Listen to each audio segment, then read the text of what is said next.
So this video is designed to be as a guidance for the people I'm working with, as well as people are online that I don't know that are resonating with these teachings, as a guidance to support the application of these higher teachings so that we can actually make them practical and we embody them in day-to-day and strengthen inner work, inner awakening work, inner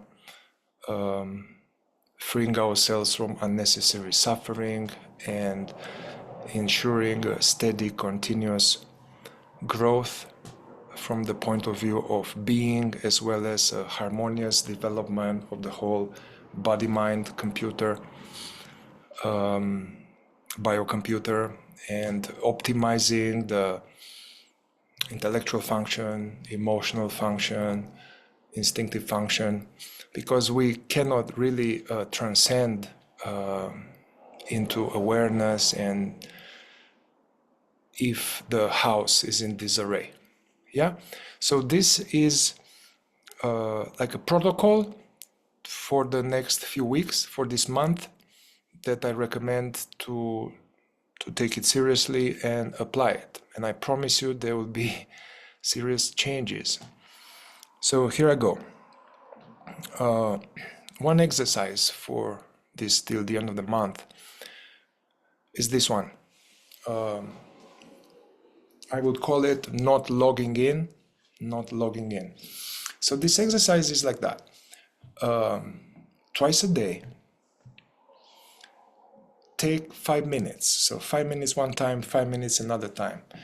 And ideally sit down, but this is going to be an open-eyed exercise. Yeah, it's not meditation going inward. It is a form of active meditation, but it's open-eyed. So just sit comfortably. Make sure your body is as relaxed as possible. Start by anchoring your attention into the present moment by becoming aware of the sense fields, becoming aware of sounds in the present moment, becoming aware of visuals in the present moment, and becoming aware of, the body is here on the chair, the breeze. So you are anchoring into the sense field and the present moment.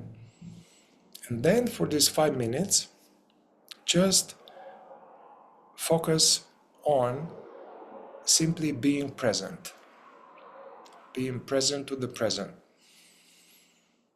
If it's accessible to you, tune into this feeling of your own presence, sensing with all of your presence that you are. I'm not saying to notice this sensation or this thought. I'm saying to sense the feeling of being and stay as being. And if you stay as being, we are naturally aware of sounds, we are naturally aware of what's happening in the body.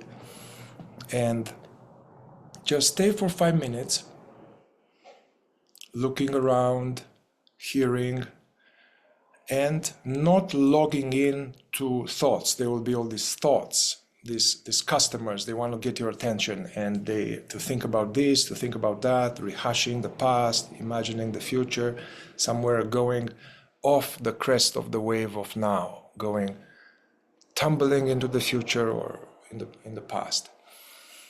And simply, as a thought arises, that's fine. A thought will arise as you are very present. A thought arises in your presence and you notice it and you don't log in. You don't log in.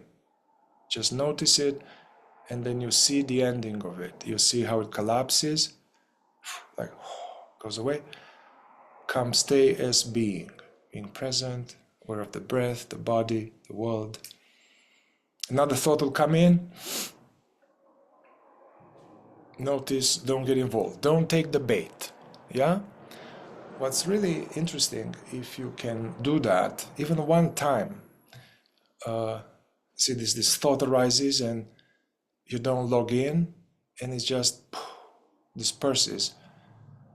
There was not you, and you remain, you as the real you, as this being. Stay as that. So we come back to this noticing the ending of thoughts and noticing the dissolving of thoughts. Then you are thrown back to our true nature. Now, it's very tricky. When you do this exercise, then your mind or various parts of you, they will say, oh, no, I need to call this person. Or like, oh, I need to do this. It's very interesting to notice this seeming urgency to do something, to just not be here and now, relaxing, present. So watch out for that.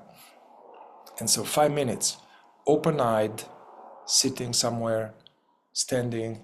You can do it walking, but really try this, just sitting and doing nothing.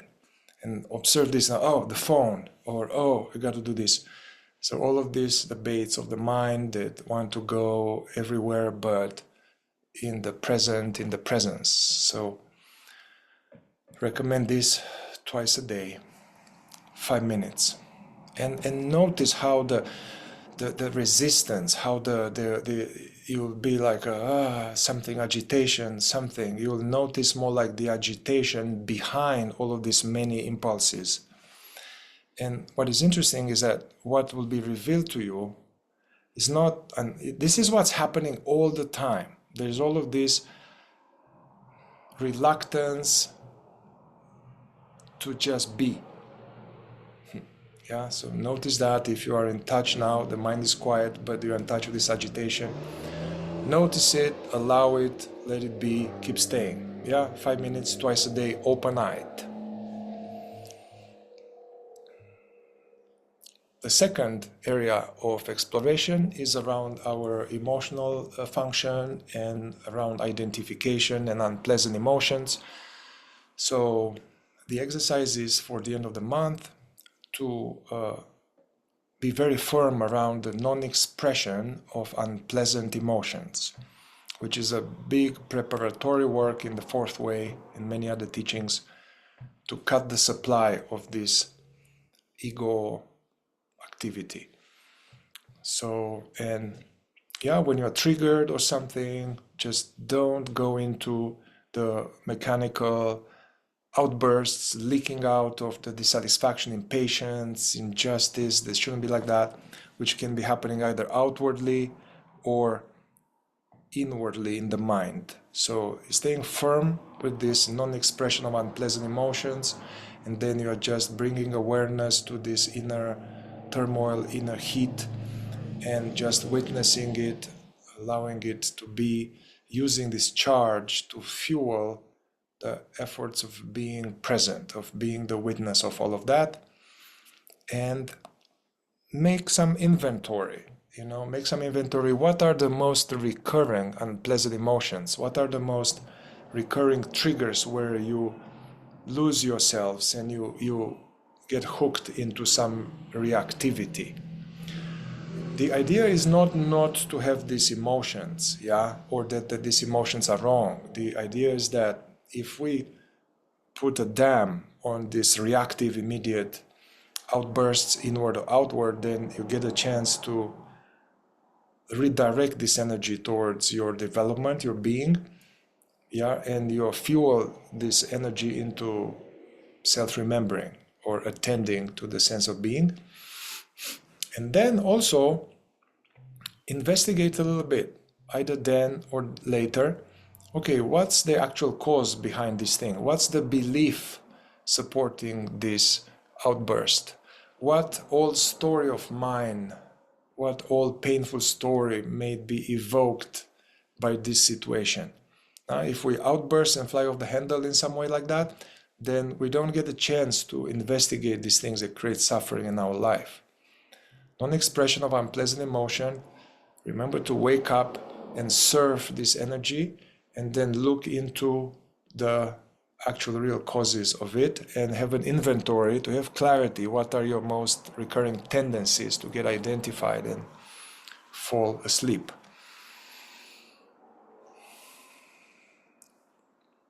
A third one is when you start the day, to have a book that's of higher knowledge from sages. From higher knowledge is knowledge about being more awake, being more conscious, awakening, presence, other things like that.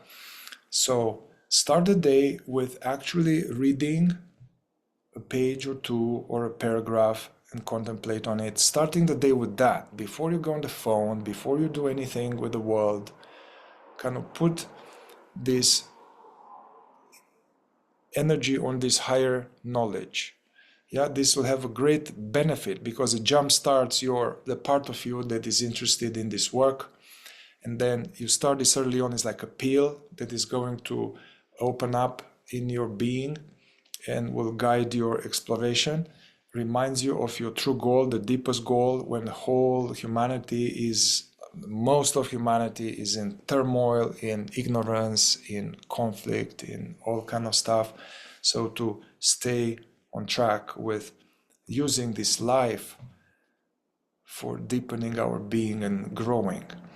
So if you're working with me, I recommend, and you haven't studied this, I recommend you one of those books that you have there. It's some of the workbooks, some Uspensky, some Gurdjieff, some Fourth Way books. Read a little bit from that.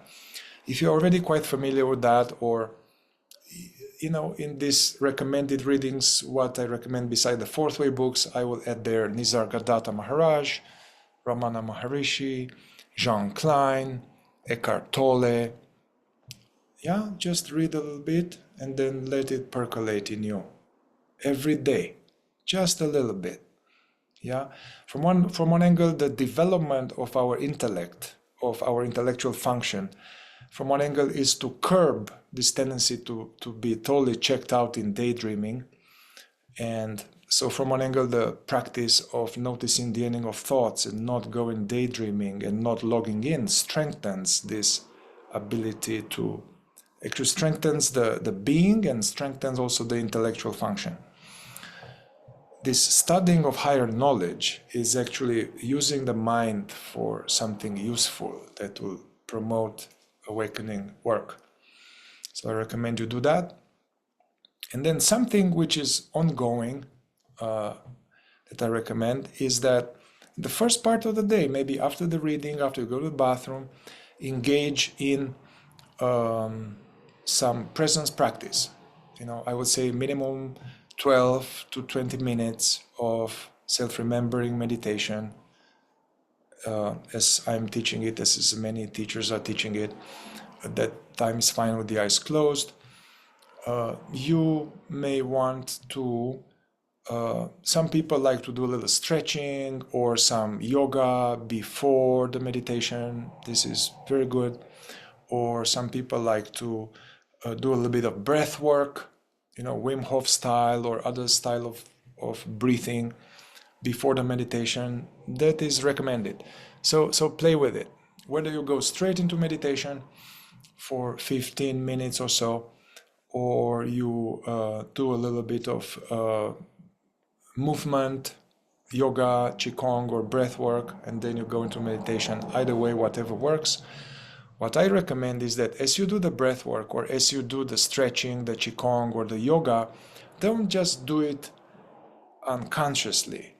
Pair these bodily practices with your presence practice. So all throughout, staying very present, not going into daydreaming, aware of the inner body, and using the movement as a type of presence practice.